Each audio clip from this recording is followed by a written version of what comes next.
ಪ್ರೀತಿಯ ದೇವರ ಮಕ್ಕಳೇ, ದೇವರ ವಾಕ್ಯ ಹೇಳುತ್ತದೆ ನಾವು ಎರಡು ಮನಸ್ಸುಗಳುಳ್ಳವರಾಗಿ ಜೀವಿಸಬಾರದು, ನಾವು ಬದುಕಬಾರದು. ಒಂದೇ ಮನಸ್ಸುಳ್ಳವರಾಗಿರ್ಬೇಕು, ಒಂದೇ ಸಭೆಯನ್ನು ಹಿಡ್ಕೊಳ್ಬೇಕು, ಒಬ್ಬ ಸೇವಕನನ್ನ ಹಿಡ್ಕೊಳ್ಬೇಕು. ಹಿಡ್ಕೊಂಡು ನಾವು ಆಶೀರ್ವಾದದ ಬಳಿಗೆ ನಾವು ನಡೆಸಲ್ಪಡಬೇಕು. ದೇವರ ಬ್ಲೆಸ್ಸಿಂಗ್ ಅನ್ನ ನಾವು ಹೊಂದಿಕೊಳ್ಳುವಂತವರಾಗಿರ್ಬೇಕು.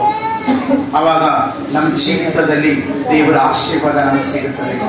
ಯಾರಾದರೂ ಈ ರೀತಿಯಾಗಿ ನಡ್ಕೊಳ್ಳುವಾಗ ಯಾಕಂದ್ರೆ ದೇವರ ವಾಕ್ಯಗಳನ್ನ ಅವ್ರಿಗೆ ಗೊತ್ತಿಲ್ಲದೆ ಆ ರೀತಿ ಅವ್ರು ನಡ್ಕೊಳ್ಳುವಂತವರಾಗಿರ್ತಾರೆ. ನಾವೆಲ್ಲರೂ ಕೂಡ ನಾವು ದೇವರ ಸನ್ನಿಧಿಯಲ್ಲಿ ನಾವು ಎದ್ದು ನಿಂತುಕೊಳ್ಳೋಣ. ನಾವು ಕೊನೆಯದಾಗಿ ನಾವು